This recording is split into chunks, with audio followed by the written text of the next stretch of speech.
C'est quoi le titre?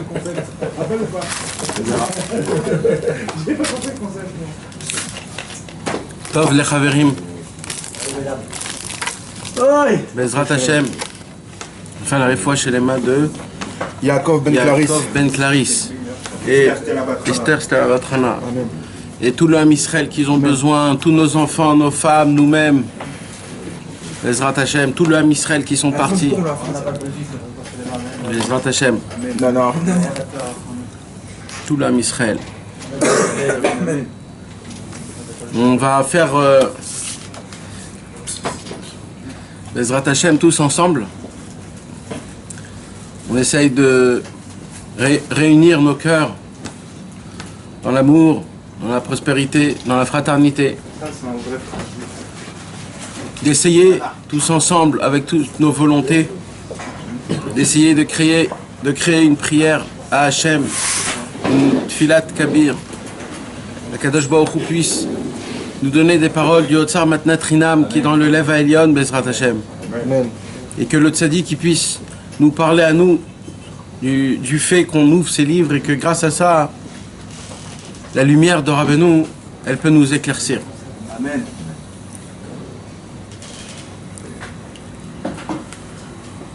Vous savez, moi, je suis assis à ma place, là où je suis assis là maintenant, et je suis assis au bout d'une table, à la tête de la table, on va dire. Mais en vérité, je suis à la fin de la table. C'est ça la vraie vérité. Je suis le dernier de la table. Mais dans ce monde-ci, les apparences, ils sont vraiment changées. Trompeuses. Et on peut des fois se tromper. La vie ne fait pas le moine. Exactement. Et on peut énormément se tromper. Et ce que je fais, moi, là, maintenant, c'est un danger qui est énorme, qui est plus grave que tout dans le monde. Si un homme, il se trompe d'1 centimètre dans son cerveau de penser qu'il a une possibilité de pouvoir faire quelque chose, cet homme-là, il tombe dans le plus bas des Guéhinnom. Et malheureusement, ce sont qui ces personnes-là? C'est des personnes qui ont de certaines connaissances et qui parlent au public. Pour parler au public, déjà, il faut avoir des qualités exceptionnelles. Il faut être humble, il faut être sincère. Il ne faut pas essayer de prendre des honneurs de droite et gauche. Il ne faut pas essayer de prendre du plaisir de la Torah qui donne. Parce que tout, c'est Ekdesh. Ça appartient à Hachem. Mais ça, c'est un point. Maintenant, il y a un deuxième point. C'est au moment où la personne qui s'assoit et qui parle de paroles de Torah, qui commence à parler des paroles un peu plus, quand on creuse, un peu plus pnimi, intérieur, et qu'on parle de la réparation de la Neshama. Quand on parle de toute l'état à vote qu'on a, quand on est franc avec nous-mêmes, avec le Pgam Abrit, avec les problèmes d'argent, avec tout. Quand un homme, il prend la parole et il parle des paroles d'un tzaddik qui est très grand comme Rabbi Nachman, si 1/1000 de seconde il croit que c'est lui qui parle, ou que c'est lui qui dit, ou c'est grâce à lui, ou c'est par lui, ou c'est ses paroles à lui, 1/1000 de seconde, il peut tomber dans le plus bas des plus bas dans le monde. On peut même pas s'imaginer où. Même que son intention était propre. C'est un danger qui est énorme.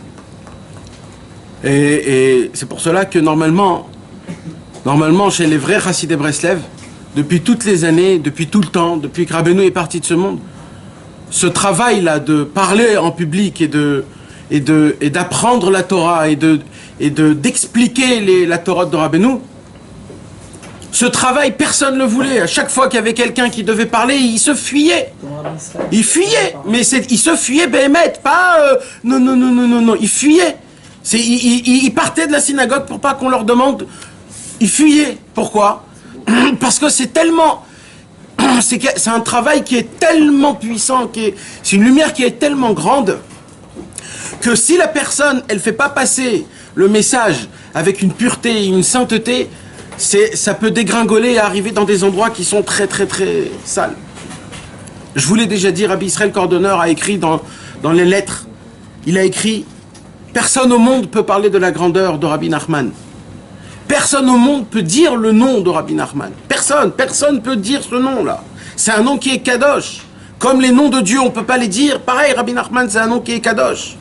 Qui peut oser dire son nom? Qui peut oser appeler le nom de son livre, le Likutei Moharan? Qui peut avoir cette qualité, la béhémeth, de dire le mot Likutei Moharan? Et à plus forte raison de l'étudier, et à plus forte raison de l'enseigner. Tu comprends quelque chose? Qu'est-ce que tu vas leur dire? Ce que tu as compris? C'est pour cela que on va dire, si tu prends ça dans un calcul mathématique, à 99,99999 infini, c'est un travail qui est énormément difficile. C'est pour cela que chez les Chassidei Breslev, une des choses les plus importantes, c'est quoi? C'est ce qu'on appelle, c'est la Kabbalah. C'est-à-dire quoi la Kabbalah? Pas la Kabbalah. La Kabbalah, c'est-à-dire de qui t'as reçu. Parce que la Torah des Chassidei Breslev, en vérité, elle n'est pas écrite sur des livres. Sur tous les livres du Likutei Moharan, Sichot Haran, Sipurei Maasiyot, tous les livres, ils sont écrits les grandes lettres. Comme la Torah chez Birtav. Dans la Torah chez Birtav, on ne peut pas apprendre la halacha. Pour ça, il faut la Torah orale. Dans tous les livres des Chassidei Breslev, il n'y a que la Torah chez Birtav. C'est la Torah qui a été écrite. Mais la Torah chez Béal Pé, c'est quelque chose qui se donne Béal Pé, qui se donne de bouche à bouche, de homme à homme, de génération en génération, d'ancien à ancien. Comme il appelle Rabbi Avram ben Rabbi Nachman dans Biur Alikutim, Mi ro'eh penei hamelech. C'est nous, on doit voir qui a vu le dernier, c'est de lui qu'on doit prendre. Rabbi Nathan, il a vu Rabbeinu, c'est de lui qu'on doit prendre. Après, c'est qui a vu le plus Rabbi Nathan? Et ainsi de suite, et ainsi de suite, et ainsi de suite. Pourquoi? Parce que l'essentiel de l'Avodat Hashem se passe, se donne que avec sa bouche. C'est que en le parlant. Ça ne peut pas être écrit. Un homme qui étudie tous les six frères Rabbi Nachman, ça ne voudrait pas dire que c'est un Breslev, et ça ne voudrait pas dire qu'il connaît Breslev. Pour connaître Breslev, il faut avoir les clés. Il faut savoir quelle Torah emmène quelle Torah explique quelle Torah, et c'est quoi l'arbre où inclut tout le Likutei Moharan en une seule Torah. Rabbeinu, il a dit, pour comprendre une seule Torah, il faut l'étudier depuis le début jusqu'à la fin, de la fin jusqu'au début, du milieu à la fin et du milieu au début, et de faire de tout ça après une seule Torah.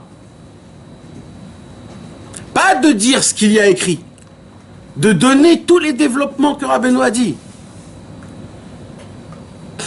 Et avec tout ça, tous les Chassidei Breslev, ils ont toujours eu tous peur d'écrire une explication sur le Likutei Moharan. C'est pour cela que c'est énormément difficile de prendre la parole et de parler de Rabbeinu, de la grandeur de Rabbeinu. Parce que quand un homme y parle, alors automatiquement dans le cerveau humain, vous me regardez moi, et quand vous me regardez moi, vous croyez que moi, comme je parle de ça, donc je suis ce que je parle. Je suis déjà là-bas, je connais déjà. Mais c'est faux totalement. C'est donc la raison pour laquelle on appelle tout ce qu'on fait des sichot haverim. Ça veut dire quoi? C'est-à-dire c'est des discussions entre amis. On est tous des amis, on a tous un point commun, c'est qu'on veut se rapprocher de Rabbi Nachman de Breslev. Et on ne peut pas se rapprocher de Rabbeinu seulement que par les livres. Il faut beaucoup de prières et énormément d'amitié. Amitié, émet, une amitié qui est sincère, que cette amitié de Chaverim, ils ont pour un but de vouloir servir Hachem et de vouloir connaître les chemins et les armes pour combattre le Yetzer Hara. Parce que le Yetzer Hara, il se renouvelle tous les jours et nos armes sont anciennes. Vous avez vu des gens qui rentrent dans un combat de guerre avec des Kalachnikov? C'est fini. Aujourd'hui, tout est électrique, tout est électronique.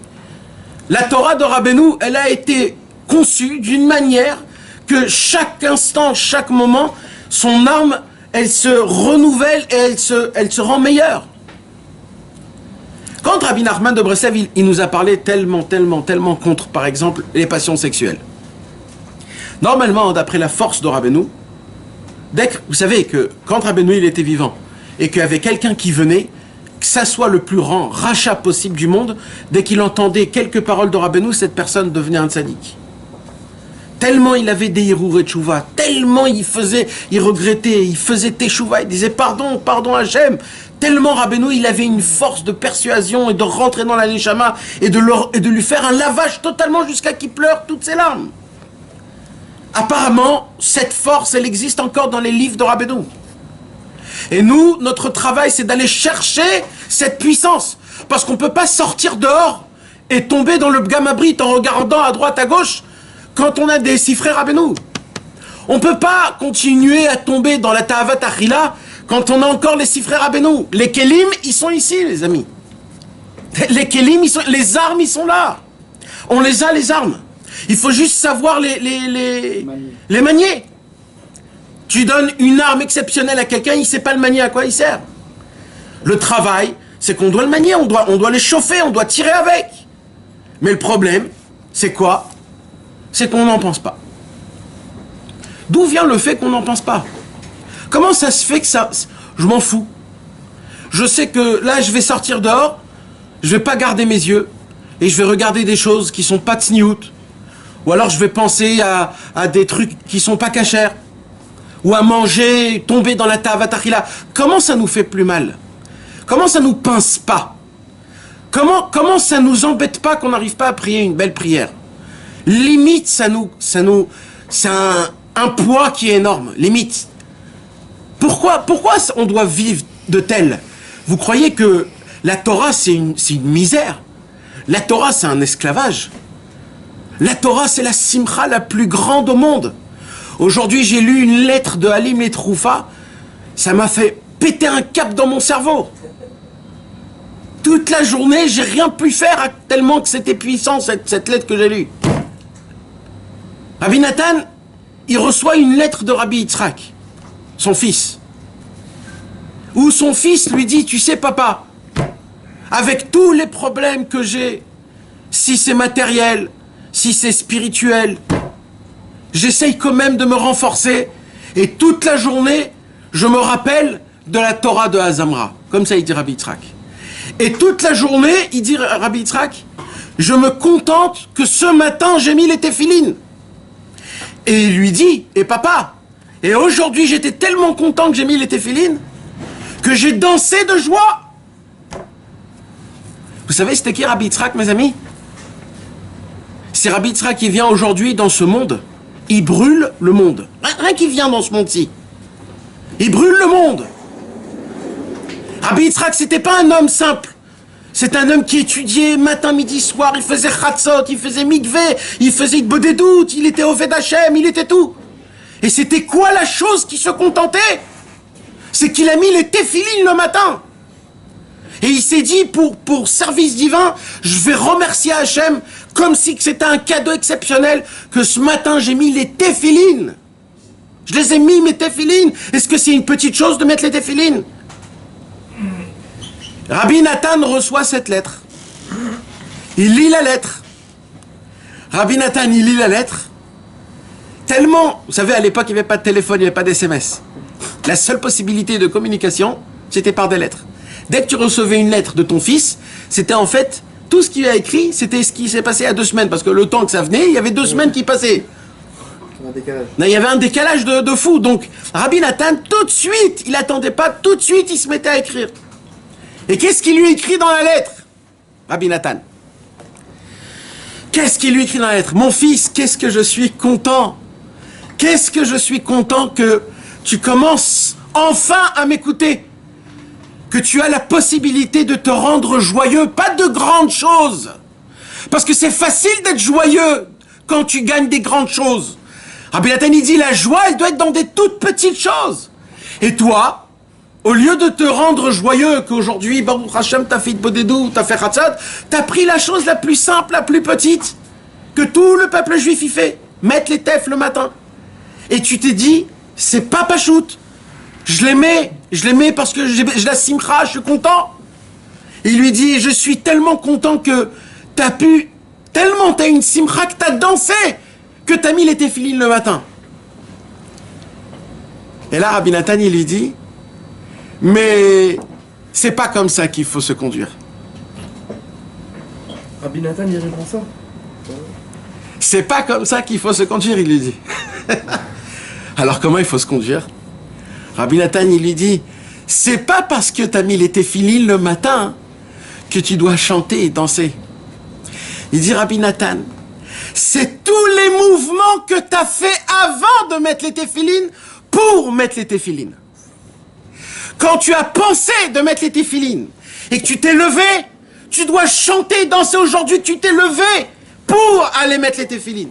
Après chaque pas, après la main que t'as plié ta chemise et tu as mis les téphilines, c'est chaque mouvement, c'est jusqu'à là-bas. Et il dit un sod, Rabbi Nathan. C'est quoi le sod, il dit Rabbi Nathan? Il dit un vrai tzaddik. On peut atteindre le niveau le plus élevé dans un tzaddik, c'est quoi? Quand un tzaddik, il sait être bessimra du plus petit des choses qu'il a fait. En vérité, c'est quoi un vrai tzaddik? Vous voulez savoir c'est quoi un vrai tzaddik? C'est quelqu'un qui a la possibilité d'être joyeux d'une action la plus petite qui puisse exister au monde. Et c'est quoi un homme simple? C'est un homme vraiment rachat, c'est qu'il est bessimra que quand il fait des grandes choses. Alors un jour, il a eu le mérite de se lever Chatzot. Et il s'est dit, allez, je me suis levé Chatzot, je vais aller faire une bodédoute. D'un coup, il va faire une bodédoute. Après, il va prier honnête. Et le matin, il dit, oh là là, quelle journée! Mon frère, malheureusement, c'est pas ça ce que Rabbeinu il veut. C'est pas ça. C'est les toutes petites choses. C'est la première pensée que tu te dis peut-être. C'est la fois où tu te dis, je vais le faire pour Hachem. C'est le Sheakol Nia Bidvaro. C'est sur ça que je dois chanter et danser. Comment on chante pas et on danse pas? Comment, mes amis? Comment on est loin de tout? Comment on ressent rien? Comment on est mort? Comment c'est possible qu'on est mort? Comme le tam, le pain et l'eau. Alors pour cela, mes amis, je voudrais, Bezrat Hashem, vous parler ce soir du Sichot Haran 180. Écoutez bien ce que je vais vous dire. Ce que je vais vous dire, il y a des gens qui croient qu'ils vont comprendre ce que je vais vous dire.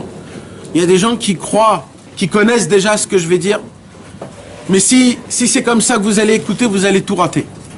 Alors essayez d'oublier tout ce que vous connaissez, tout ce que vous savez, et essayez de repartir à zéro en entendant ces paroles simples. Avec la force de Rabbeinu et de ses élèves, Bezrat Hashem, qui sont tous avec nous, Bezrat Hashem. Amen. Il y a dans le Shulchan Aruch, Choshen Mishpat, des halachot qui s'appellent les halachot de Aveda ou Metsia, les pertes et les trouvailles. Et il y a énormément de halachot. Qu'est-ce qui se passe quand tu perds une perte? Qu'est-ce qui se passe quand tu trouves quelque chose dehors? Alors ça dépend où tu l'as trouvé. Si c'est dans une maison, si c'est dans un magasin, si c'est dehors, si c'est dans la route. Il y a plein de détails. Et dès que tu trouves, est-ce que tu peux la prendre? Est-ce que tu as le droit de la toucher? Si tu la prends, alors, qu'est-ce que tu dois faire avec chez elle à la maison? Combien de temps tu dois la garder? Et ainsi de suite. Il y a des halachot énormes. Ne croyez pas que c'est un petit sujet. Il y a des livres en entier qui ont été écrits sur les halachot des pertes et des trouvailles. On parle de quelle trouvaille? Toutes sortes de trouvailles. Un jour, tu trouves un stylo. Alors toi, tu te dis, un stylo, c'est rien du tout. Je vais le prendre pour moi. Qui t'a dit? Peut-être il faut que tu fasses quelque chose avec. Alors il y a des halachot pour ça. Tu trouves d'argent. Si tu trouves... ainsi de suite. Toutes sortes de trouvailles. Alors, les bases des halachot, je vais vous les dire ce soir. Et par rapport à ça, mes amis, on va essayer de se renforcer, nous tous, par les paroles saintes et vivantes de Rabbeinu Akadosh. Les halachot simples, ils sont comme ça. Un homme qui marche dehors, dans un endroit qui est Reshut Arabim, c'est-à-dire un endroit qui est dans la rue, où il y a des gens publics, où il y a des gens qui viennent et qui vont. Et un homme, il trouve un sac avec dedans des choses. Alors, la halacha, elle nous dit, lo leitalem, interdiction de faire comme si qu'il n'existe pas. Interdiction. Tu dois prendre la chose. Pourquoi? Parce que, évidemment, c'est tombé de chez quelqu'un. Et si c'est tombé de chez quelqu'un, il faudrait lui rendre sa perte, ça lui appartient. La Torah nous apprend un code humain. Le code humain, c'est de prendre la perte de la personne, et qu'est-ce que tu dois faire? Et d'essayer de tout faire pour lui ramener. Là, la elle nous dit comme ça, pendant ce temps-là, que la perte, elle les prend, pendant ce temps-là, que la personne, il prend la perte, si par exemple, je vais donner un exemple de la Gemara à l'époque, si par exemple, t'as trouvé un poussé, un poussin, la halakha, elle te dit, tu es obligé de le prendre chez toi à la maison et de t'occuper du poussin comme si qui lui appartient. Obligé. Tu dois le nourrir, tu dois le loger, tu dois le tout. Pour tout. La halakha, elle dit, et pendant ce temps-là, qu'est-ce que tu vas faire? Tu vas aller à la place de Jérusalem, dans l'endroit qui s'appelle Even Toen. Ça veut dire quoi, Even Toen? C'est la pierre qui réclame. À Jérusalem, il y avait une roche énorme, où tout homme qui devait il devait dire quelque chose, la rise, il devait s'exprimer, d'avoir une oda, un message à dévoiler à tout le monde, il montait sur cette pierre, le lundi et le jeudi, et il disait, les modaot, il disait, voilà, aujourd'hui à ça, aujourd'hui à ça, aujourd'hui à ça. Et à la fin, il y avait toutes les pertes. Les gens qui avaient trouvé des choses, ils montaient sur cette pierre, et ils disaient, j'ai trouvé quelque chose, un poussin. Ah, tous les gens qui ont perdu un poussin, ils venaient. Alors maintenant, il y en a combien? Peut-être 5, 10. Alors à qui il va rendre? Alors là, la halakha, nous dit, la personne qui a perdu un poussin, s'il réclame le poussin, il faut qu'il donne minimum 2 signes. Des signes distinctifs qui lui appartiennent spécialement qu'à lui. Pas un signe qui est général. Et au moment où la personne qui a trouvé le poussin, il voit que la personne, il donne les 2 signes distinctifs, là, il lui rend son poussin. Et maintenant, la halakha, il dit comme ça. Ça dépend de lui. S'il veut lui faire payer tout le gardinage qu'il a fait pendant ce temps qu'il a gardé ou pas. Il a le droit de lui réclamer, mais il peut aussi faire une mitzvah de dire, vas-y, c'est ma mitzvah à moi de Hashavat Aveda. La Gemara, elle dit, un homme qui fait la mitzvah de Horaïta de Hashavat Aveda, c'est-à-dire de rendre une perte, il y a écrit qu'il fait sur lui et sur tous ses parents et ses grands-parents un plaisir dans le ciel qui n'existe dans aucune mitzvah. Parce que de rendre une perte, elle dit la Gemara, pourquoi elle est grande cette mitzvah? Écoutez bien. La Gemara, elle dit parce que de rendre une perte, ça te redonne l'espoir. Parce qu'un homme qui a perdu une perte, c'est passé dans sa tête quoi? Il y a un niveau dans ta tête où tu te dis, c'est mort. Mais d'un autre côté, il dit, mais il y a un autre côté où t'es yéhouch. Tu désespères. La Torah, elle vient, elle dit, quand tu donnes l'espoir à un désespéré, il n'y a pas plus fort que ça dans le monde. C'est la mitzvah la plus grande au monde. Et cette mitzvah, elle s'appelle comment? Hashavat Aveda. C'est-à-dire, ramener les pertes. Venez, on rentre maintenant, on va étudier là vraiment approfondi. Alors soyez tous, venez, on soit tous ensemble. On va le faire ça très simple, mais on va essayer de descendre un peu plus. D'où vient le fait qu'on perd quelque chose? J'ai des clés de voiture. J'ai oublié. T'as oublié. Donc, d'où viennent les pertes? De l'oubli, de la tête. Comment ça se fait que j'ai oublié? C'était autre chose, pas à penser. Parce que c'est pas important. Ça peut être tombé aussi. Ça peut être tombé.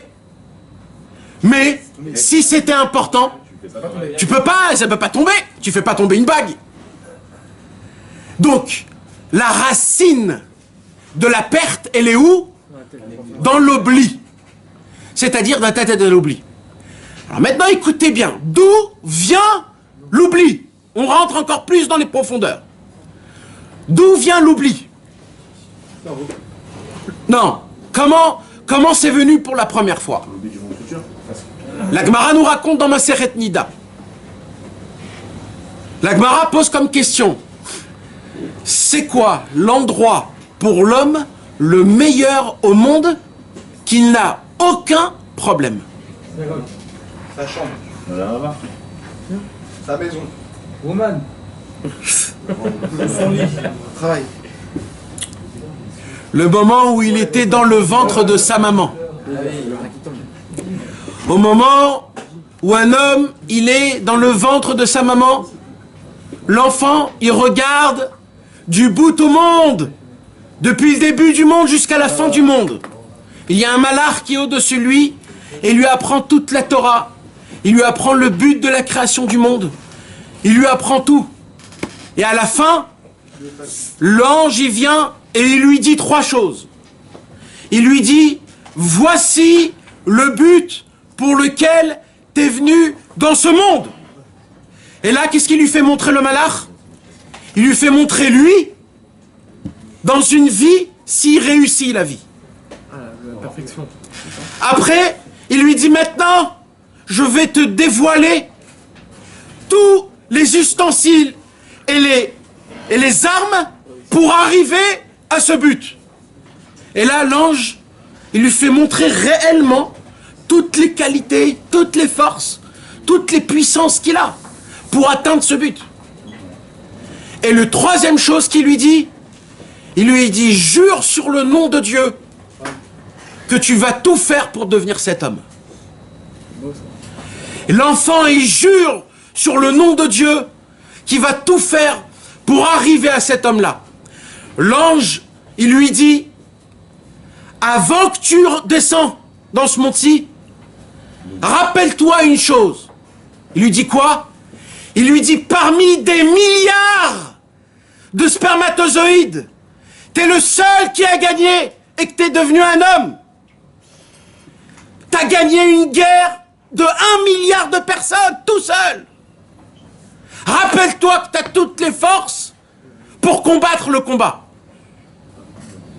Et là, l'enfant est né. Et au moment où l'enfant est né, il y a une toile de tristesse tellement grande, de mélancolie, de râlement des gens qui râlent, des gens qui sont mécontents, des gens qui sont atzvout, etc., etc. Et ça le fait oublier tout. Ça lui donne une claque qu'il oublie tout. Mais j'ai déjà demandé, Nathan, excuse-moi, quand tu viens, il met son doigt sur ici, et il faut oublier déjà la connaissance de la Torah. Donc, juste la connaissance de la Torah, mais pas du but.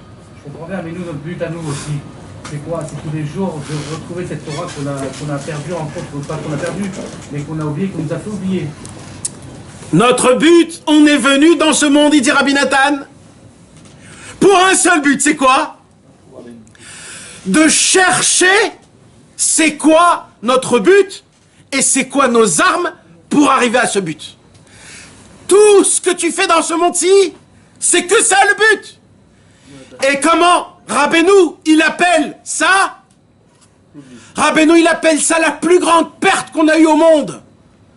Et de là vient la première fois qu'on a oublié. La plus grande oubli du monde a été à la première seconde qu'on est né. C'est la raison pour laquelle l'enfant, il pleure quand il est né. Parce qu'il sait ce qui s'est passé maintenant. Il dit Rabbi Nathan, et nous, quand on est dans ce monde, notre premier travail, c'est quoi? C'est d'être à la recherche de cette perte tout de suite. Tout de suite, tout de suite. Tu voulais dire quelque chose? C'est ça le travail. Et le problème, mes amis, il dit Rabbi Nathan, c'est que ça ne s'arrête pas là. C'est que plus un homme y grandit, plus il vit. Et avec ses péchés, il perd des pertes encore plus graves. Alors déjà, il a perdu sa plus grande perte. C'est pourquoi je suis venu dans ce monde. Quel est mon but? Et après, tout ce qui lui reste de vital, il les perd. Quand un homme, chas v'shalom, il fait tomber des gouttes en vin, que Dieu nous en préserve, alors il jette de son cerveau il part. Quand un homme, il a de la gava, alors ses poumons, ils partent. Quand un homme, il vole, alors ses mains, ils partent. Et ainsi de suite, jusqu'à qu'on arrive à un niveau où on a toutes les pertes, ils ont été perdus. Mais mes amis, je veux, avec vous ensemble, essayer de comprendre qu'est-ce que ça veut dire le mot perte. Quand j'ai perdu quelque chose, combien de pourcentage j'ai de le recevoir? De chance, pardon. De le retrouver. De le retrouver.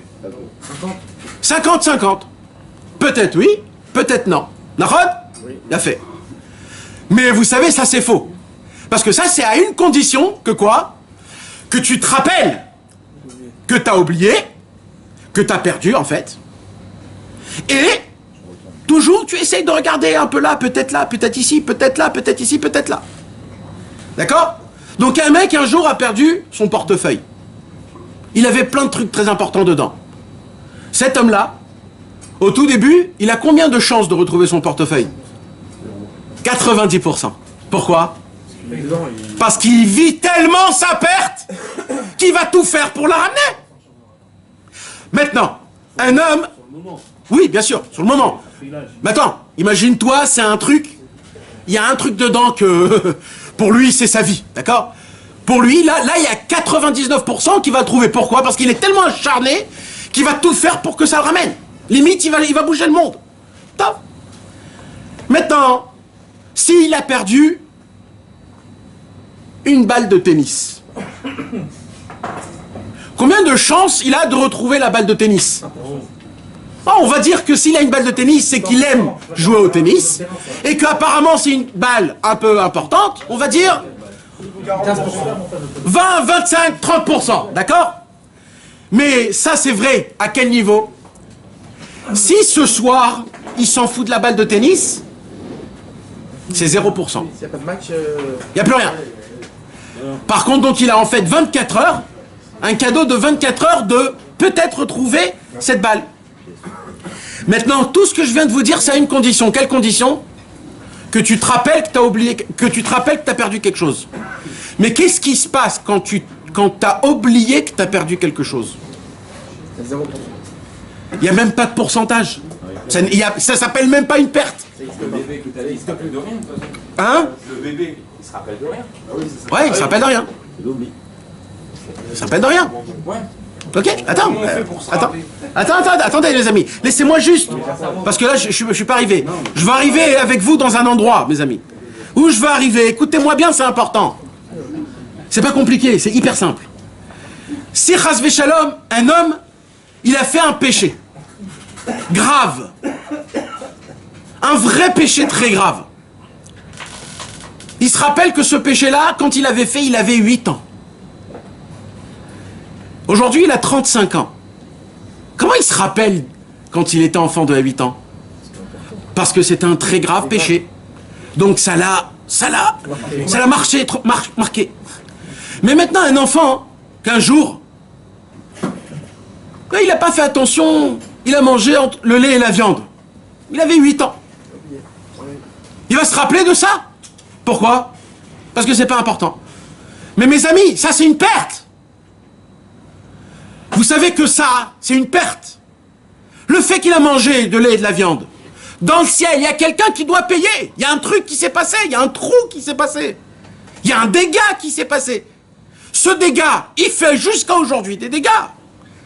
Mais personne ne sait ça. Personne ne le connaît. À 13 ans, le lendemain de la bar mitzvah, tu t'es réveillé après la fête, il était 11h du matin. Le premier jour de ta bar mitzvah, tu fais le Kriyat Shema chez l'Obizmana. Tu fais le Kriyat Shema après le temps. Premier jour. Qui s'en rappelle de ça? Ça, quelqu'un devra le payer. C'est une perte. Cette perte, elle est grave. Elle fait des dégâts jusqu'à aujourd'hui. Mais puisque je m'en rappelle même pas, c'est plus une perte. Qu'est-ce qu'elle dit là, Lara? Quand tu trouves une perte et qu'il n'y a personne qui la réclame, alors, ça dépend. La Lara, elle dit, ça dépend. Toi, tu dois te poser la question, est-ce qu'il a fait Yehush ou il n'a pas fait Yehush? Si, c'est dit dans la tête qu'il a fait Yehush, c'est-à-dire, il y a tellement de temps qui est passé, allez, vas-y. Alors, il y a des cas dans la Torah qu'on t'explique. Alors, tout est en manière, bien sûr. Mais c'est ça le klal. Le klal, c'est pas par rapport au Yehush ou pas. Maintenant, mes amis, imaginez-vous une grande perte. Si un jour, je ne sais pas si un jour vous avez une grande perte dans votre vie quand vous étiez jeune, que ça se peut que maintenant vous vous rappelez même pas, mais c'était pour vous une perte énorme. Et comment aujourd'hui vous vous rappelez pas? Parce que vous avez fait Yehush sur cette perte. Yehush. Attendez. C'est quelle chouva de quoi? Mais il faut la dire. Il faut la connaître. Il faut dire c'est quoi. Non, c'est pas bon. Il faut demander pardon à Hachem sur ce que tu as fait. Il faut faire un vidouille. Il faut demander pardon. Mais non, mon frère. Non, c'est là où j'en reviens. Oubliez tout ce que vous connaissez. Ça, c'est le Emet Lamito. Sachez bien ce que je suis en train de vous dire. Si aujourd'hui vous êtes venus pour entendre ça, ça sera la preuve dans le ciel qu'on vous a dit, vous savez. Voilà, vous le connaissez maintenant. Les lois, ils sont comme ça. Tout ce qu'on a fait, rien ne va tomber. Tout est perdu quelque part. Mais vous savez, c'est quoi le message le plus encourageant dans ça? C'est quoi? C'est que la halakha, il dit au moment où un homme il a fait Yehush, si un homme il s'est dit dans la tête, allez, jamais je vais retrouver cette perte, alors la personne qui a trouvé la perte, maintenant ça lui appartient. Qu'est-ce qu'il dit Rabbi Nathan sur ça? Il chot aveda ometia l'ikuta alachot. Quand un homme il fait Yehush, ça veut dire il a désespéré de garder les yeux. Il a désespéré de ne plus avoir la tavatachila. Il a désespéré parce qu'il est tellement loin. Limite, il te dit, moi, je te demande qu'une seule chose. Je veux mettre les tefilines le matin. Mais mon frère, tu dois être un tzaddik comme Moshe Rabbeinu. C'est ça ce que la Torah te demande. Alors, qu'est-ce qu'il dit Rabbeinu? Rabbi Nathan, au moment où un homme, il fait Yehush, qu'est-ce qui se passe? Ça appartient à la personne qui la trouve. Et si par la suite, pas des années après, il se dit en fait, j'ai plus envie de faire Yehush là-dessus, je veux récupérer cette perte. Tout commence par ça. L'histoire se termine là. Mais il y a un deuxième épisode. Le deuxième épisode, il est qu'à une seule façon. Quoi? Qu'un jour, un homme se réveille et il dit, oh, moi je veux regagner toutes mes pertes que j'ai perdues depuis que je suis né. Tu t'imagines si un jour on vient et on te donne tout l'argent que tu as perdu, là où, Banco, tout, là, partout là où tu as mis de l'argent, on te le rend. Tu penses même pas parce que tu te dis ça n'existe pas, donc tu as fait Yehush. Mais s'il y a un mec qui dit c'est possible, je peux récupérer toutes les fautes que j'ai fait. Le tzaddik, il peut faire teshuva sur toutes les fois, sur toutes les gouttes qui sont tombées.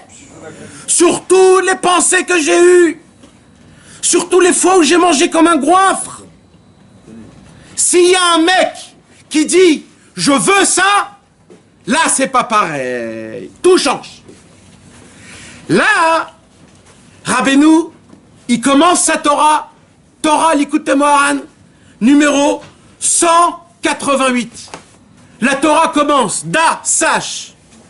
Shetzarir linsoa lea tzadik. Il faut voyager chez le tzadik. Il dit Rabbeinu, pourquoi il faut voyager chez le tzadik? Alors mes amis, il faut que vous compreniez quelque chose. Si vous croyez qu'on peut servir Hachem sans le tzadik, alors là, vous vous trompez. Mais vous comprenez pas combien vous vous trompez. Si vous croyez qu'on peut appliquer Shulchan Aruch, si vous croyez qu'on peut mettre les téfilines sans le tzadik, alors vous vous trompez. Je vais vous dire quelque chose. Celui qui n'est pas attaché au tzaddik, tout ce qu'il fait, il ressemble à un singe. Tout ce qu'il fait, c'est un singe. C'est Rabbi Nachman qui dit dans le Sichot Hara numéro 101, 111. Mes amis, là, on est obligé de voyager chez le tzaddik. Tous les juifs du monde, ils ont le devoir juste de faire le voyage. Pour pas de but, juste pour faire le voyage. Le voyage chez le tzaddik. Pourquoi il dit Rabbeinu? L'Arzor à la Vedato pour réclamer ses pertes. Il dit Rabbi Nachman de Breslev, celui un jour qui se réveille et qui n'a pas fait Yehush et qu'il a espoir encore d'atteindre tout ce qu'il voudrait atteindre, qu'il vienne chez moi. Vous savez pourquoi il dit Rabbeinu? Il dit parce que moi derrière votre dos, toutes les pertes que vous avez perdues, j'étais juste en bas et je prenais tout. Je prenais tout, il dit Rabbeinu. Toutes vos pertes, je les ai pris parce que vous avez fait Yehush. Ils appartiennent à moi, parce que moi, je veux tout le bien. Toutes vos pertes, ils sont chez moi, il dit Rabbeinu. Il dit maintenant, je les ai pas pris pour moi. Je les ai pris parce que mon travail, c'est quoi? Moi, je vais vous bourrer le crâne de faire teshuva. Et un jour, vous allez vous réveiller, et là, vous allez dire, En Yehush ba'olam klal. Le désespoir n'existe pas. Ça veut dire quoi, le désespoir n'existe pas? C'est que dès aujourd'hui, je peux être un vrai combattant, garder mes yeux, garder mes pensées, être un bon juif, prier une belle prière, respecter ma femme et mes enfants, se conduire comme un homme à la maison et dehors.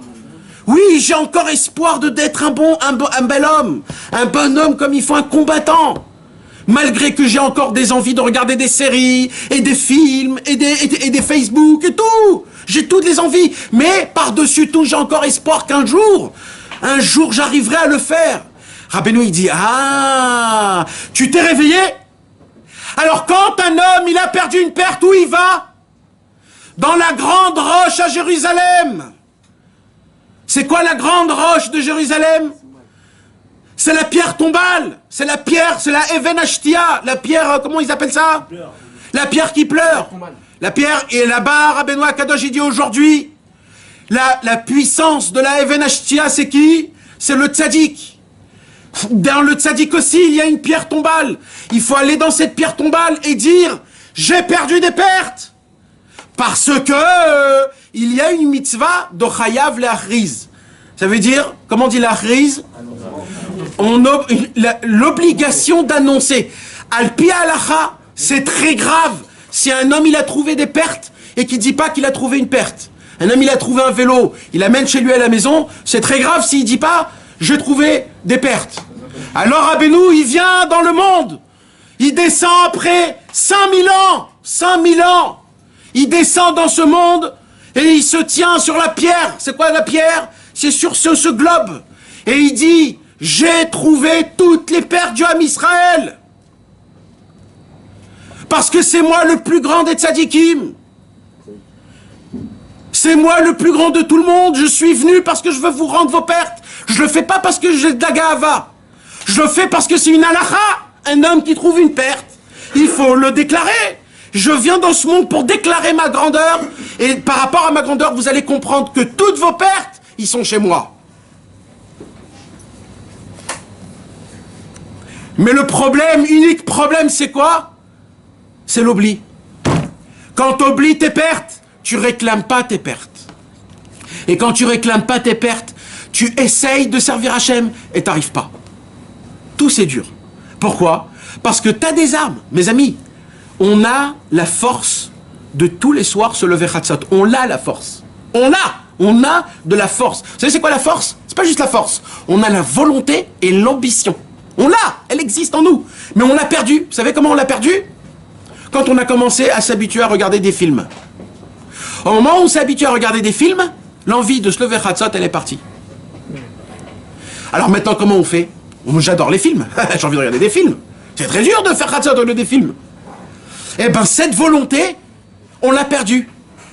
Et qui l'a rattrapé? Le plus grand des tzadikim. Rabbi Nachman de Breslev. Et il a rattrapé, il a écrit. Hein? Les pertes de volonté aussi. Et les pertes de? Les pertes de volonté aussi sont chez... Toutes les pertes. D'où c'est la preuve, on va l'étudier dans Sichot Haran. D'où ça vient, il dit Rabbeinu Akadosh? C'est parce qu'un jour, j'espère que tu vas venir les réclamer pour pas qu'ils tombent dans des mauvaises mains, je vais te les rendre dans des bonnes mains. Mais pour ça, il faut pas avoir l'oubli. Parce que la plus grande perte, c'est quoi? C'est l'oubli. Donc quand on fait le vidéo là-bas, on récupère nos pertes. Alors, il faut réclamer les pertes. Il faut réclamer les pertes. Et il faut donner 2 signes que tes pertes, ils t'appartiennent. Parce qu'on a dit, il faut 2 signes. Alors maintenant, comment je vais savoir, déjà, c'est quoi que j'ai perdu? Déjà, je sais même pas. Alors Rabbi Nachman, il dit, c'est pour cela que je demande qu'une seule chose. Ubilvad shelo yeh ramay veshakran. Il y a une condition que quoi?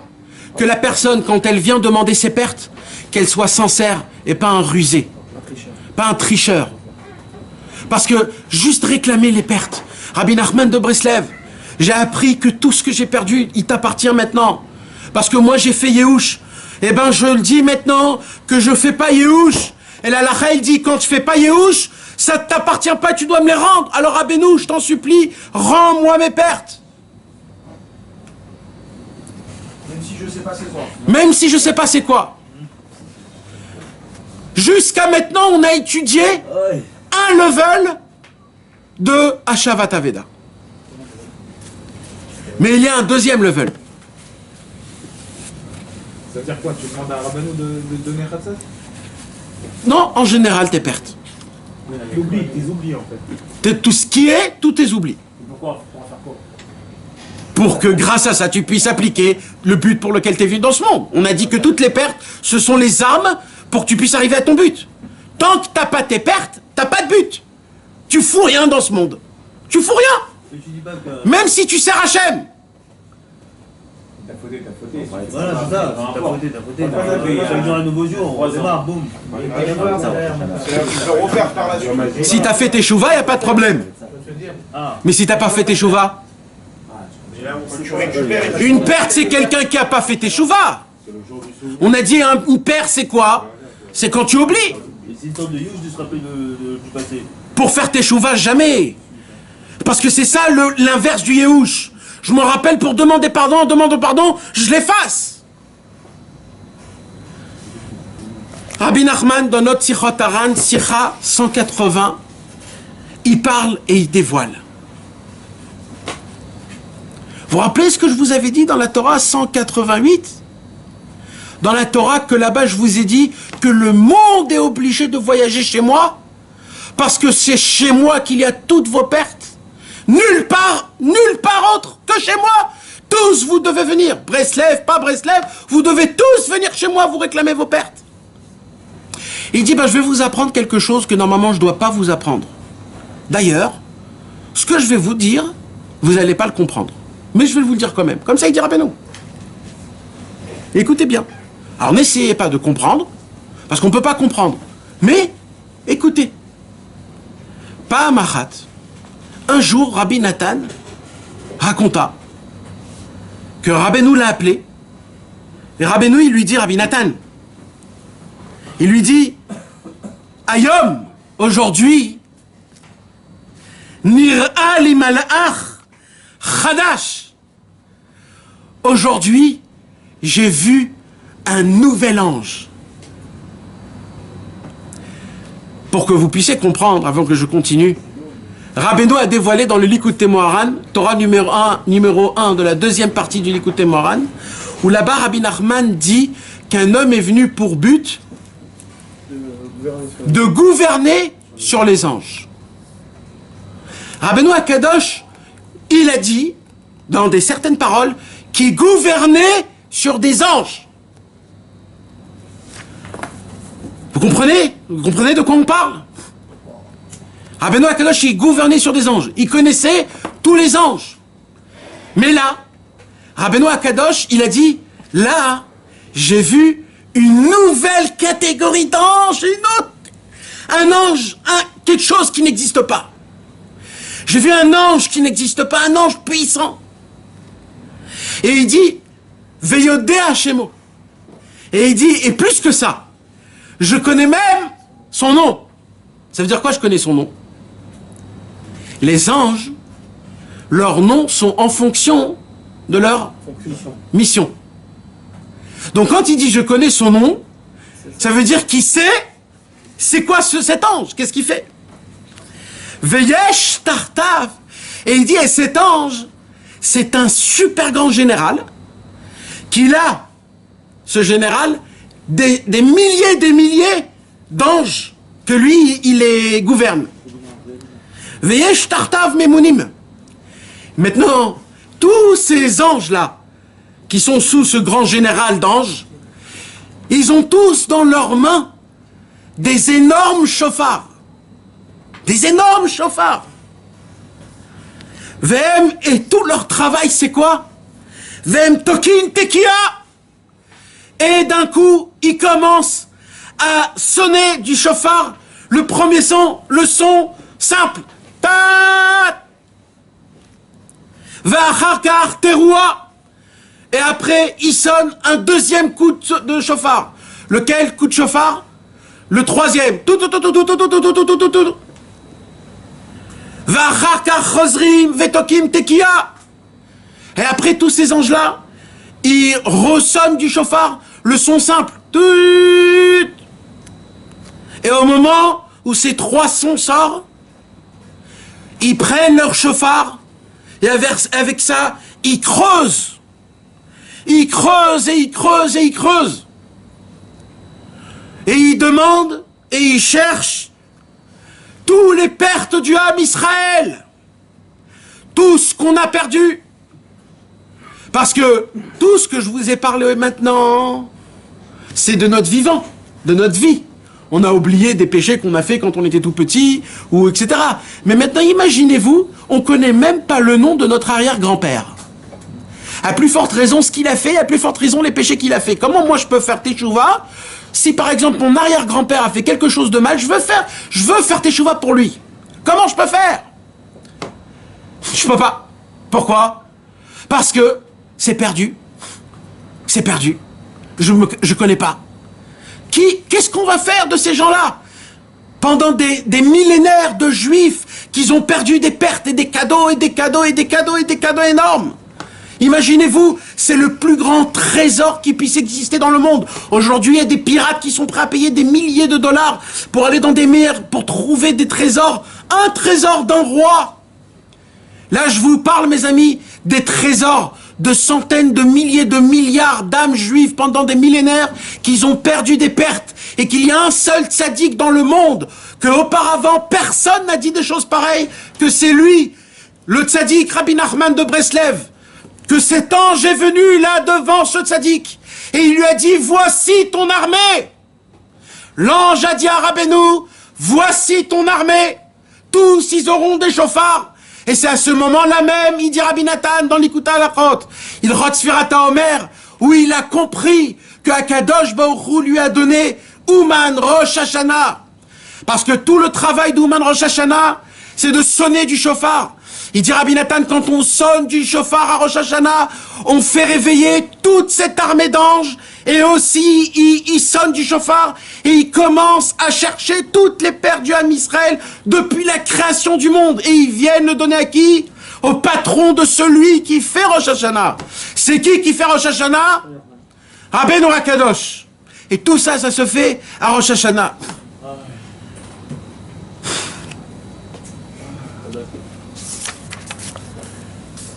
Mais il y a encore plus fort que ça. C'est bof, hein, pour l'instant. Deuxième level, c'est bon. Et ça monte tout ça.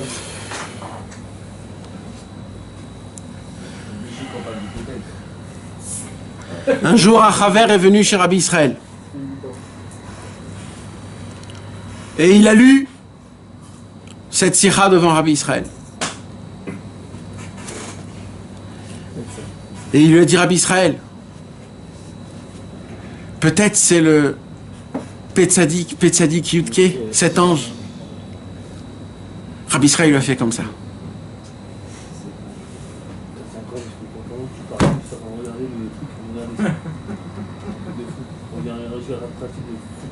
Mes amis, Rabbeinu, il nous aime à un point, qui va encore plus bas que ça. Il dit Rabbeinu, un ange peut-il comprendre une perte d'un juif? Un juif, il faute. Qu'est-ce que l'ange y voit? L'action. Mais il ne voit pas les pensées. Alors comment un ange, il peut trouver des pertes enfoncées au plus bas des plus bas? Ils ne peuvent pas descendre bas. Moi, il dit Rabbi Nachman, je suis un homme. Moi, je connais. Je suis le seul qui a compris les dernières générations de la venue du Mashiach.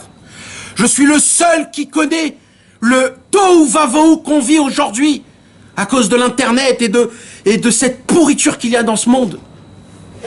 Il dit Rabbi Nachman, c'est moi le seul qui connais combien on va tomber de Emouna, combien on va tomber dans le Gamma Brit. Mais c'est moi le seul aussi qui connais comment dans leur cœur brûle le feu de Hachem. Comment je vais faire alors? Alors il dit Rabbeinu, alors je vais faire quelque chose de très très grave. Je vais aussi fauter. Pour moi aussi perdre des pertes. Quand moi je faute, la perte, c'est comme une bombe atomique qui tombe et qui tombe et qui creuse, qui descend au plus bas. Parce que quand un tzaddik qui tombe, il descend dans un endroit très très très bas. Plus tu es en haut, plus ça tombe très bas. Il dit quand je vais faire une faute, je vais tomber très très bas. Et quand je vais chercher ma perte, combien de pertes je vais encore trouver? Ce que même les anges les plus grands au monde ne peuvent pas trouver. Où on a vu un tzaddik qui est prêt à tomber, qui est prêt à descendre, à se salir, à de faire contre la volonté d'Hachem. Mais pour qu'à la fin du compte, c'était pour ramener, pour nous donner nos cadeaux. Mais vous savez, l'espoir le plus grand au monde qu'on a de tout ce qu'on vient de dire, c'est quoi? C'est que, sachez mes amis, qu'il y a un mec qui vient et qui vous dit, il y a encore une possibilité de rattraper toutes les pertes que tu as perdues de ta vie en entière. Imaginez-vous en argent, imaginez-vous. Quand un homme il a investi à droite à gauche, tout ce qu'il a perdu depuis qu'il était petit, imaginez-vous, un monsieur vient, il dit, écoute, il y a une possibilité, il y a un mec qui, à chaque fois que tu perdais de l'argent, c'est lui qui le prenait. Et il te l'a gardé pour toi. Et plus que ça, il a investi dans la bourse. T'es archi-milliardaire. Il faut juste que tu le réclames. C'est tout ce qu'il faut. Parce qu'on a dit que la halakha, c'est quoi? Quand tu trouves une perte, il faut faire quoi? Non. Donner des signes. Mais non. Il faut l'annoncer. Il faut l'annoncer. Faut se rappeler. Voilà la pierre. Il faut la conserver, il faut la travailler, il faut la nourrir, loger. Toi, tu perds une mauvaise volonté de Chatzot. Yohan, cette mauvaise volonté de Chatzot, elle monte chez Rabbeinu. Rabbeinu, il dit, oh là là là là là là là là, Yohan, comment t'as pas voulu se lever Chatzot aujourd'hui? Il t'apprend, pam! Et là, Rabbeinu, qu'est-ce qu'il fait? Il lui fait du massage. Et là, il commence à la muscler. Maintenant, ça devient plus un Ratzon, ça devient un Maasé. Il crée de ça un super beau Chatzot, avec une belle nuit, un mikvé et une prière. Toi, t'as complètement fait Yehush de te lever Chatzot. Rabbeinu, il lui donne des stroïdim, des stroïdes. Il la gonfle, jusqu'à que ça devient un Chatzot de Rabbi Elimelech. Et un beau jour, toi, tu sais pas comment, tu te réveilles un Shabbat chez toi à la maison, t'as un feu, tu sais pas comment, tu te réveilles la nuit, il est minuit, t'as pas envie de dormir, et d'un coup tu prends le Zohar, et tu commences à lire le Zohar, et tu te dis, mais attends, mais c'est quoi ça? Tu sais c'est quoi? C'est ta volonté que t'avais perdue, tu te rappelles? Rabbeinu, il a pris, il a rendu une bombe atomique, et voilà le travail. Mais vadaï, que si tu réclames ta perte, que si tu dis Hachem, rends-moi toutes mes pertes. Maintenant, quand un homme, il fait une faute, un homme, il fait une faute, c'est très grave une faute. Rabbeinu, il rentre dans cette faute, il attrape cette perte. Il essaye de rentrer le plus profond de cette faute pour essayer de voir ça a été quoi le déclenchement que mon frère à moi, il a fait et qu'il est tombé. Il va prendre ce point, il va commencer à le taper, le retaper, le travailler, le rendre propre. Il va rendre de cette faute une mitzvah. De cette mitzvah, il va rendre un kiddush Hashem jusqu'à que ça va devenir une Torah en entière. Et le tzaddik, il va te rendre de ta faute une mitzvah, une avodat Hashem. Et tu vas revenir dans le même endroit, dans le même moment. Et là, tu vas pas le faire. Et là, tu as prouvé que tout ce qui s'est passé, c'était rien. Ta perte, tu l'as regagnée. Mais qui fait tout ce travail? C'est le tzaddik. Le tzaddik qui prend les pertes. Le tzaddik qui dit, c'est moi la personne qui a trouvé. Le tzaddik où toi, tu dois être un homme sincère. Tu dois être un homme qui est droit, un homme qui doit avoir pitié. Et le plus important de tout, mes amis, le plus important de tout, ne pas oublier que c'est possible tous les soirs de se lever Chatzot, aller au mikvé, aller dans la forêt faire une bonne des doutes, étudier les 6 frères Rabbeinu. Et c'est pas pour les tzadikim ça, c'est pour nous tous assis ici. Un homme, en 1 heure, il peut être un chassid Breslev aujourd'hui, en 1 heure. Un peu de Shulchan Aruch, un petit Bodé doute, l'écouter de Philote, un Teilim. Il parle un peu avec Hachem, il étudie 6 frères Rabbeinu, c'est un chassid Breslev, cet homme-là. C'est un élève de Rabbeinu, c'est un serviteur d'Akadosh Baruch Hu. Akadosh Baruch Hu, il lui dit, Israël, Asher Bechait Par, sur toi je me glorifie. Parce que Akadosh Baruch Hu a choisi que tout passe par ce tzaddik, parce que ce tzaddik, il a la possibilité de pouvoir nous rendre encore meilleurs de ce qu'on peut être, de se surpasser. Mais si on n'est pas ma'amin, alors on n'aura pas. C'est pour cela que une des mitzvot les plus importantes de toute la Torah, mitzvah ta'aseh deoraita, qu'elle ne dépend pas ni de temps ni d'espace, c'est de se rappeler la destruction de Amalek. La Torah, elle nous dit Zachor et asher asa lecha Amalek. Parce que qu'est-ce qu'il faisait Amalek? Tout son travail, c'était de nous faire oublier. Donc Hachem, il nous dit Zachor. Lui, il essaye de te faire oublier. Toi, que rappelle-toi? Rappelle-toi quoi? Il dit Rabbi Nathan dans l'Ikuta Alachot. Il dit, je te demande même pas de combattre Amalek. Je te demande qu'une seule chose. Juste rappelle-toi que c'est Amalek. Rabbi Nathan, il dit un homme, il va être avalé par ce monde. Avalé par les films. Avalé par les ta'avot. Par les problèmes. Partout. Il va être avalé. C'est qui l'avale? C'est Amalek. Il dit Rabbeinu, n'essaye pas de combattre. Tu sais pourquoi? Parce que quand tu es en train de couler, il faut pas que tu bouges tes bras. Il faut pas que tu bouges. Laisse-toi couler. Quand il y a un tourbillon, laisse-toi aspirer jusqu'en bas pour après sortir de l'autre côté. Il dit Rabbeinu, si tu t'affoles, c'est pas bien. Il dit juste une seule chose. Rappelle-toi que tout ça c'est Amalek. C'est tout. Rappelle-toi qu'il est là pour te faire oublier que c'est possible de servir Hachem encore. Moi comme je suis, nous tous comme on est, de tenir 1 heure pour y des doutes, c'est possible, c'est pas dur. Ça fait partie de nos pertes, on l'avait ça dans la poche. On a la possibilité d'être joyeux toute la journée, Béhémet, parce qu'on a mis que les teufs le matin. Parce que j'ai la kippa dans toute la journée, parce que j'ai fait Shahakol, et qu'il y a des gens qui ont répondu Amen. J'ai prié Béminyan. J'ai dit Baruch Hu Baruch Shemo, Amen. Quel mérite c'est de répondre Amen à la bracha de Dieu? Qui a le mérite aujourd'hui de venir devant un roi et de lui dire vive le roi, vive le roi? Ils vont le tuer tous si un homme il vient, il fait ça. Nous on a la possibilité à chaque fois qu'un homme il vient, il dit vive le roi, de répondre Amen. Limite, c'est une mitzvah. Comment on est des hommes chanceux? Comment on est des hommes riches? Et on ne connaît pas notre richesse. On ne connaît pas notre pouvoir. On ne connaît pas notre maître qui a tout ça dans ses poches pour venir nous les donner en cadeau. Juste à une condition qu'on ne soit pas des menteurs et des tricheurs. Rabbeinu, il dit, je veux juste que tu ne sois pas un tricheur et un menteur. Viens comme t'es. Et si tu veux pas réclamer tes pertes, viens et dis, je veux pas réclamer mes pertes. Ça aussi, c'est une perte. Ça aussi, je le prends, il dit Rabbeinu. Qu'est-ce que vous croyez que ça suffit de voyager à Ouman une seule fois? Parce que Rabbeinu, il a fait la promesse de aller et de nous faire lever du Gehinnom. C'est pas pour ça qu'on voyage chez Rabbeinu. Ça, c'est un petit bonus que Rabbeinu, il nous donne. On a l'obligation de voyager Rabbeinu le plus possible qu'il faut.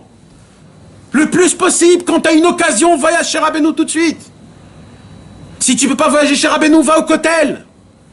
Va chez Rabbi Israël. Va chez des tzadikim qui ont une appartenance avec Rabbeinu Akadosh. On a l'obligation, si on peut, de voyager chez le tzadik. Pourquoi? Parce qu'à chaque fois qu'on voyage chez le tzadik, notre notion, elle grandit. Et on demande plus et encore plus de pertes. D'un coup, on se rappelle, oh là là, quand j'étais jeune, j'avais de la simplicité. J'étais simplé comme ça. j'étais pas un menteur. Avec le temps, je suis devenu un menteur, je suis devenu un rouleur. Ça, c'est une perte énorme. C'est une perte énorme.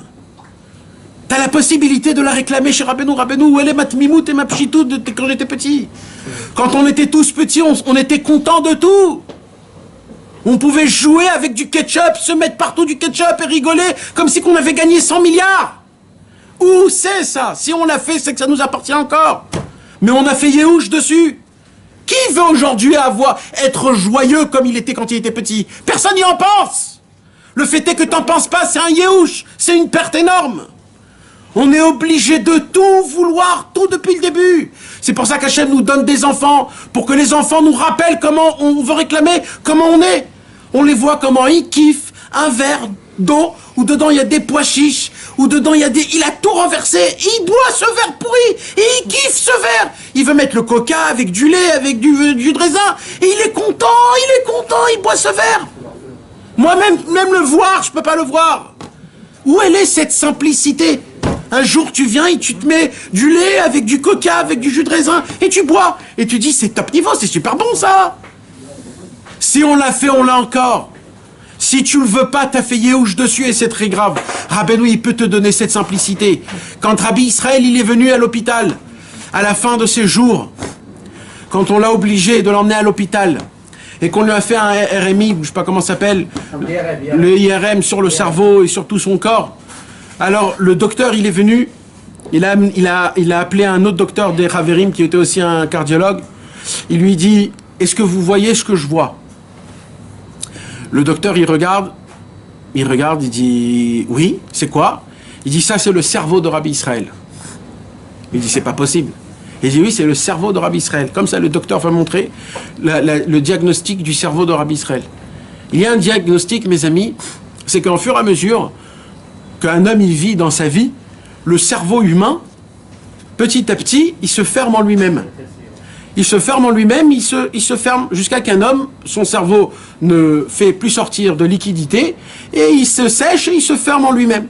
Et comme ça, on peut aujourd'hui savoir, plus ou moins, c'est très précis, à quel âge un homme, il meurt. Parce qu'on connaît aujourd'hui le diagnostic de plus ou moins tous les 5 ans du cerveau, comment il ressemble. Quand ils ont fait montrer le cerveau de Rabbi Israël à l'âge de 107 ans, il avait un cerveau d'un petit bébé.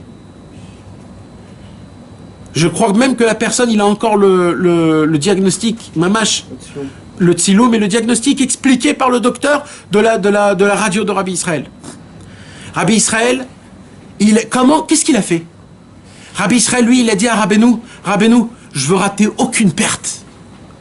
Je veux avoir toutes mes pertes que j'ai perdues depuis que j'étais bébé. Il les a tous reçus, il est redevenu un bébé. Il a atteint son but dans ce monde. Il suffit de dire ça. Si t'es pas un menteur et un tricheur, oui. Oui, mais d'accord. Maintenant, c'est pour... C'est même pas ça. Hein? Quand tu dis ça, tu alors, sais même pas si t'es un menteur ou un tricheur. Non. Tout de suite, maintenant, est-ce que tu le ressens ou pas? Et même de le réclamer. Bien sûr que tu peux, mais on n'est pas quand même assez des gens sans sensation qu'on ne peut pas ressentir. Quand un homme, il est là, d'accord? Il est là. Il a payé un billet, il est venu, il s'est fatigué, il a laissé sa femme et ses enfants. Il a fait quand même des efforts. Il est quand même venu, il vient, il réclame quelque chose. Par Emouna, parce qu'on lui a appris que c'est comme ça qu'il faut que ça se passe. On vient chez Rabbeinu et tu lui dis, Rabbeinu Akadosh, sache-le, perfection, ça n'existe pas, toi tu nous l'as appris. Tu nous as dit qu'il faut s'attraper, pas dans les côtés du mal, mais dans les côtés du bien. Donc si je viens te réclamer aujourd'hui mes pertes, apprends juste le côté bien qu'il réclame. Le côté du émet et du sheker. Ben voilà qu'il est obligé. C'est son travail, c'est son kiff. Il a fait pour ça. Hein? Les deux simanim, c'est Ramaï et Chakran. De ne pas être un menteur et un tricheur. Et c'est quoi être un menteur et un tricheur à ce moment-là? Un menteur, c'est quelqu'un qui n'est pas sincère dans sa demande. Et un tricheur, c'est quelqu'un qui demande ses demandes, mais pas pour servir Hachem. Il va se servir avec ça pour quelque chose d'autre. Il triche. Il va s'en servir pour autre chose ou un truc comme ça. Quand le tzaddik, il voit par exemple un homme qui a la possibilité de devenir un mefoursam chez le sheker, c'est-à-dire un rave qui n'est pas kasher. Et il vient chez le tzaddik, il dit je veux ça, il demande ses pertes. Le tzaddik, il est obligé de lui rendre ses pertes. Mais le tzaddik, il dit, si je te rends les pertes, qu'avec tes pertes, tu vas faire perdre encore plus de pertes et les autres. Je te le rends pas, même si ça t'appartient. C'est pour ça qu'il faut pas être un tricheur, ni un menteur. Il faut être sincère, il faut venir, il faut dire voilà, mais pchitout, Rabbeinu. Ne me demande pas d'être un soldat commando. Je suis même pas, je suis un cuistot, moi, dans l'armée. Moi, je suis rien du tout. Moi, je sais mettre du sel et du poivre dans les omelettes le matin. Moi, je connais pas. Moi, je sais pas faire je sais pas combattre. Alors, je viens parce que j'ai pitié de mon âme. Et je rêve un jour de tenir la plus grande arme possible pour tuer le Yetzirara, le plus grand au monde. Mais pour l'instant, je suis un cuistot et je te demande, du niveau que je suis, mes pertes. Et plus un homme il avance dans son avodat Hashem, plus sa demande elle est plus forte. Et plus il reçoit encore plus. Et ainsi de suite, et ainsi de suite, et ainsi de suite. Des fois on reçoit nos pertes et on les repère. C'est pour ça qu'il faut revoyager chez le tzaddik. C'est un travail qui se fait toute une vie. C'est un rapport, Nathan, d'aller sur le tombeau et de se rappeler des fautes qu'on a fait. Bien sûr que c'est un rapport. Bien sûr. Pourquoi on fait vidouille Dvarim? Pourquoi on fait vidouille? Parce qu'on réclame, on réclame. Est-ce qu'on a inventé la tricheur avec le Yetzirara? Alors là, t'es un gagneur. Je suis un gagnant. Mais tout se fait par le tzaddik à Emet. Alors maintenant, on va juste la lire. Alors Rabbi Nachman, il dit comme ça. Veze bechinat. Et voici ce qui est écrit dans les Tehilim. Il dit ce que je vous ai dévoilé aujourd'hui. Aucun tzaddik dans le monde a dévoilé ce secret. Comment pouvoir recevoir toutes les pertes que j'ai perdues. Mes amis, sachez que Rabbeinu il rend les pertes, même matérielles. Sachez-le. Si un homme il a perdu quelque chose, il peut aller chez Rabbeinu et réclamer qu'est-ce qu'il a perdu. Parce que Rabbeinu, sa puissance, elle est encore très forte, que même quelque chose que tu as perdu, Rabbeinu, il peut te le rendre. Et il y a sur ça des histoires et des histoires énormes à raconter, à un infini, tellement Rabbeinu, sa force est grande qu'il il a la puissance de te donner tes pertes, même matérielles. Tu vas chez les gens qui sont attachés à Rabbeinu, chez Rabbi Israël Cardonner, Rabbi Shimon, le chamash de Rabbeinu, au Kotel, il y a la hara du Tzadik Haemet très grande, Rabbi Shimon Bar Yochai, le Harizal. Il a dit la discussion, comme ils viendront chez toi. Nachon, chez Rabbi Shimon. Yehush Ba'olam Klal, et Rabbeinu, il est très grand, Rabbeinu.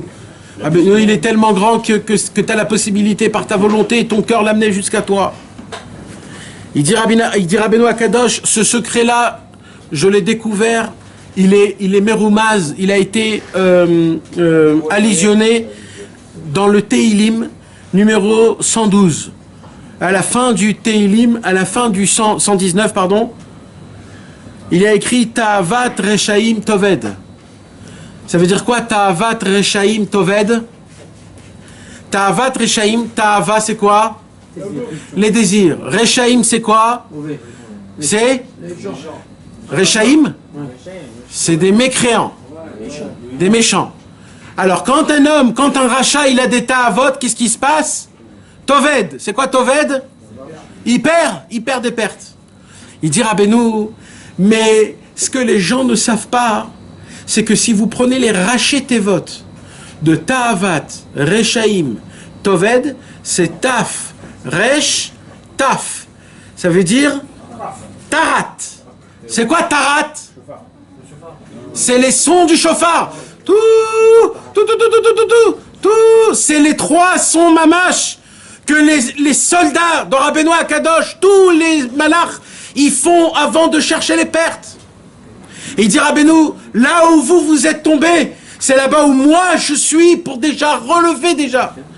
J'ai déjà tout gagné bien avant.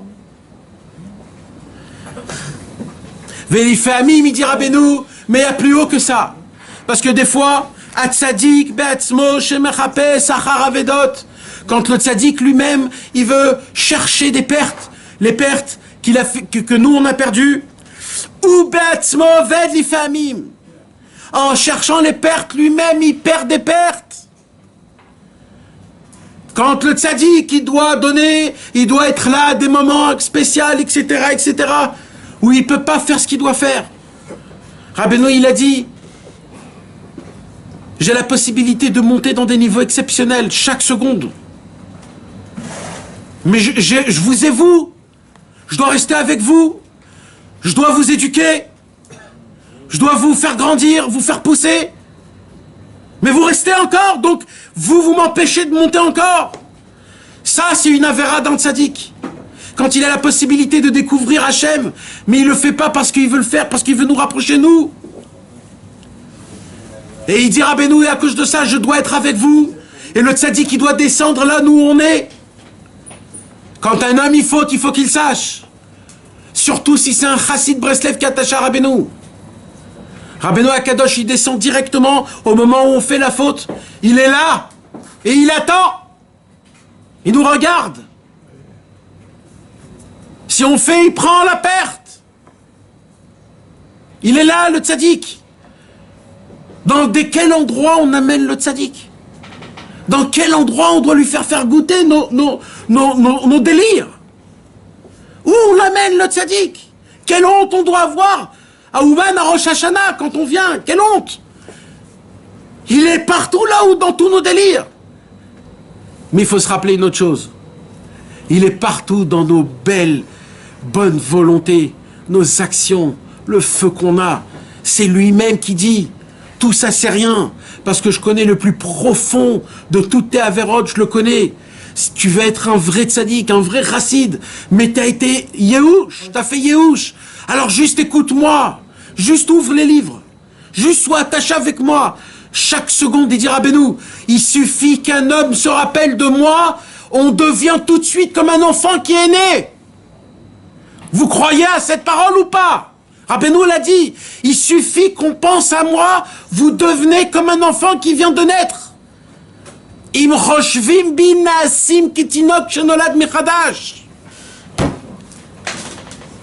Pourquoi Rabbeinu il a dit cette parole? Justement quand vous tombez. Je tombe avec vous, il dit Rabbeinu, je suis obligé parce que je récupère tout. Mais comment t'as pu tomber? Parce que tu t'es pas attaché à moi. T'as oublié, tu m'as oublié moi. Il faut jamais que tu m'oublies, il faut pas que tu oublies Hachem. Au moment où tu oublies, il te fait tomber Amalek. C'est pour ça la mitzvah, elle est tout le temps. Chaque fois que tu te rappelles de Amalek, tu fais une mitzvah tassée d'Oraïta. Il n'y a pas de moment, même dans les toilettes, tu peux faire cette mitzvah. Tellement elle est importante. De se rappeler d'Amalek, il faut l'anéantir.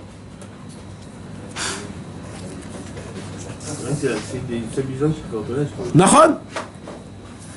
Veze bechinat, c'est ça qu'il y a écrit dans Kohelet. Yesh tzadik oved betzitko. Il y a un tzaddik que parce que c'est un tzaddik, il doit perdre des pertes. Vous croyez que le tzaddik c'est le Superman où le film à la fin il termine qu'il anéantit tout? Un vrai tzaddik, c'est pas comme ça que ça se termine. Un vrai tzaddik, on se rappelle plus de lui à la fin de tous les temps. Un vrai tzaddik, il arrange tout le monde et il se barre. C'est ça un vrai tzaddik. Un vrai tzaddik, il meurt à 38 ans et personne ne le connaît. Aucune photo, aucune parole, aucun rien. Rien du tout. Et c'est lui qui répare le monde, c'est lui qui rentre chez tous les rabbanim, chez tous les sfaradim, chez tous les chabadnikim, chez tous les gens, tout. Et sans qu'ils savent, eux, ils parlent des paroles de Rabbeinu. Sans qu'ils savent. Sans qu'ils savent. Rabbeinu, il rentre dans leur bouche et il leur parle de Simcha, de Emouna. Maintenant, chez eux, il n'y a rien écrit de tout ça. Mais eux, sans qu'ils savent, ils parlent des paroles de Rabbeinu. Et maintenant, chez les Breslev, ils parlent de Rabbi Israël sans savoir qu'ils parlent de Rabbi Israël. Du chemin que Rabbi Israël doit dans le monde. Le monde, il se répare sans qu'on le sache. Il s'améliore encore plus. Mais tout, c'est le tzaddik qui le fait où? Sous la table. Personne ne le voit. Comme qui? Comme Hachem. Hachem, il a créé ce monde et personne ne le voit. Aussi, bien sûr. Ou bevada yenlet tzaddik oto achet mamash. Ne croyez pas que le tzaddik il faute les fautes que nous on croit. Hakezebgam dak minadak. Lui sa faute c'est une faute qui est toute fine. Vazaï keshe ose tshuva l'oto abgam. Au moment où le tzaddik il fait teshuva sur cette faute. Et là il découvre des nouvelles pertes encore plus. Ou Keshe Motse, au moment où Rabbeinu Akadosh il trouve une perte, tout le ciel, toutes les fanfares, ils sonnent tous du chauffard. Et il y a une joie énorme. Vous imaginez une discothèque d'Ikdoucha, grande comme le monde, remplie d'hommes, avec une musique d'Ikdoucha, qui, avec une mélodie et un chant, qui te fait vibrer tous les poils que tu as dans ton corps, et au moment où elle est jouée dans le public, il y a un vent de joie et de danse qui se monte. Vous imaginez ce délire? C'est ce qui se passe dans le ciel avec tous les tzadikim et tous les anges quand Rabbeinu Akadosh y trouve une perte. J'ai trouvé la perte de un tel. Et là, c'est mamash ça, mes amis. Comme ça, il dit Rabbeinu. Ou que Shemotse, quand il trouve, Naase Simcha Gdola, une joie énorme, Verash Gadol, et un bruit pas possible. Rabbeinu a trouvé une perte.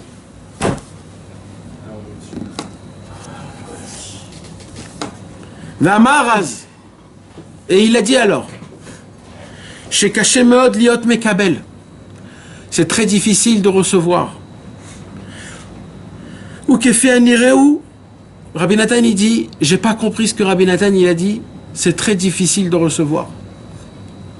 Il dit peut-être ça voudrait dire, chez Mekabel Mazik ou Pogem Binyana Avedot. C'est que quand le tzaddik il reçoit quelque chose de quelqu'un d'autre, cette personne, ça sera plus dur pour elle de recevoir sa perte. Pourquoi? Parce qu'il a donné du shohad. Il a donné un pot de vin. J'allais des Ebaïn Avedot. Car nireli midvarav. Comme ça, je crois que j'ai compris. Mais il faut que vous sachiez. Ve'advarim, ces paroles-là qu'on vient de dire, stumim vechatumim. Ils sont fermés et tamponnés. Personne ne peut les comprendre. Niflaim venoraim. Exceptionnel et énorme. Meod, meod. Ve'ayen, misé celui qui veut un petit peu comprendre, qu'il ouvre le Likutei Moharan, deuxième partie, Torah 88. Là-bas, Rabbi Nachman, il parle des kavanot de Elul. Il parle du Bgam Abrit. Il parle des fruits qui sont pas mûrs quand on les mange. Et il dit Rabbeinu, et toutes ces Torotes forment une seule Torah. Mais qui peut comprendre? Ve'en itanu yodea adma. Personne jusqu'à aujourd'hui a compris le secret de Rabbeinu sur ces dernières paroles. Pour conclure, mes amis, de voyager chez Rabbeinu, aujourd'hui j'ai vu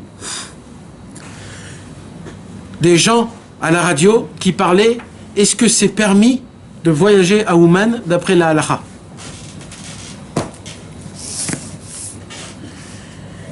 Et j'ai vu la quantité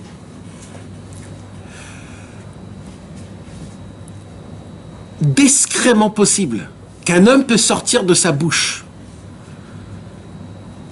Apparemment des gens qui ont le titre qui s'appelle Rav. Apparemment des gens qui ont des grandes connaissances dans la Torah. Apparemment des gens qui ont des grandes connaissances jusqu'à qu'on les amène dans des radios et qui peuvent répondre.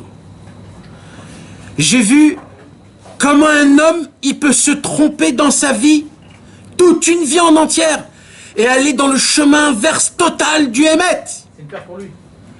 Comment un homme peut perdre des pertes et faire perdre à des autres personnes des pertes. Et le plus grave de tout ça, c'est qu'il le dit au nom de la halakha. Alors moi aussi, je voudrais dire une halakha. Une halakha. Question. Est-ce que c'est permis de voyager à Ouman, à Rosh Hashanah, pas à Rosh Hashanah, marié, pas marié, malade, pas malade, petit, grand, vieux, toutes sortes de types de personnes, etc., etc. Réponse, pas oui. C'est une obligation alpi Torah. Comment? Vous vous rappelez ce que je vous ai dit tout au début? Quand on était dans le ventre de la maman, L'ange nous a fait faire montrer tout. L'ange nous a fait faire montrer notre but, les armes pour combattre, pour avoir ce but. Et qu'est-ce qu'il a fait en troisième? Il a fait jurer. Il a fait faire jurer sur le nom de Dieu. Est-ce qu'il y a quelque chose de plus grave que ça? Un serment, c'est la troisième commandement. Lotissa et Shem Hashem Elohecha Lashav.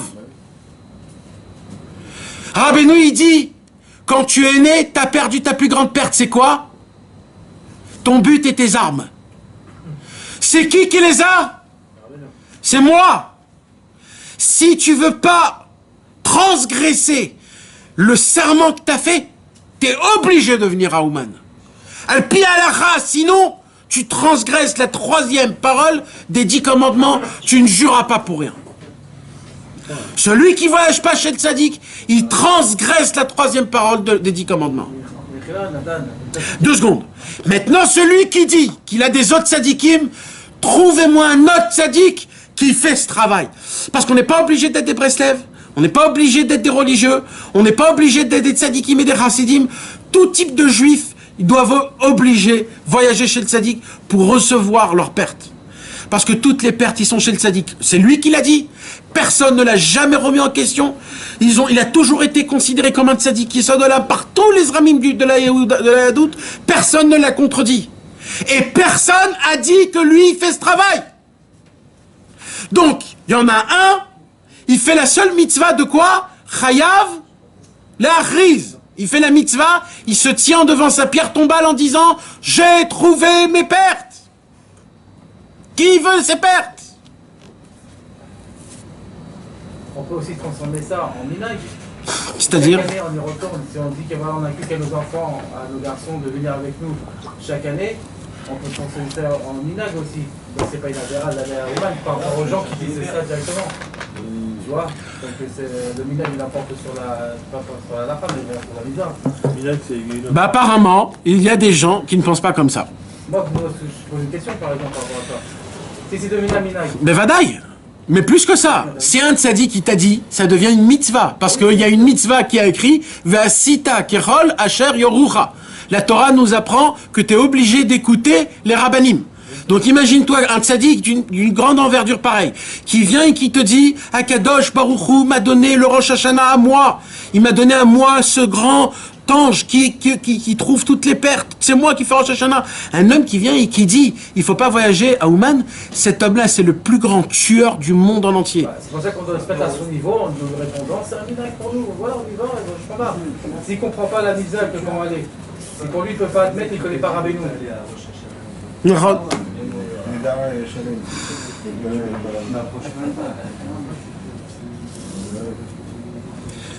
Qu'Akadosh Baruch Hu nous donne la force et la puissance de ne jamais tomber dans l'oubli, de toujours se rappeler, d'avoir la émouna et le bitachon, de regagner tout ce qu'on a perdu, d'y croire, d'avancer, et de tous être à Ouman, à Rosh Hashanah, dans le kibbutz Amiti de Rabbeinu. La la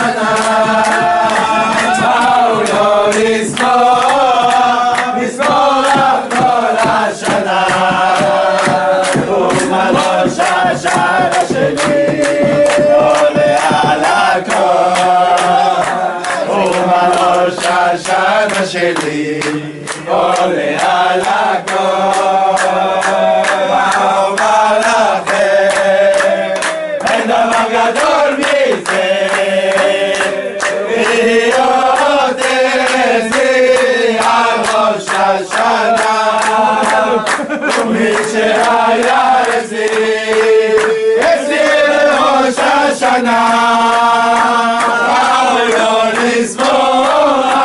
לזמור כל השנה שלי עולה על הכל ובראש השנה שלי עולה על הכל אומר לכם אין דבר גדול מזה להיות אצלי על ראש השנה מי שהיה אצלי לראש השנה אמרו לו לזרוח כל השנה ובראש השנה שלי עולה על הכל ובראש השנה שלי עולה על הכל מה אומר לכם אין דבר גדול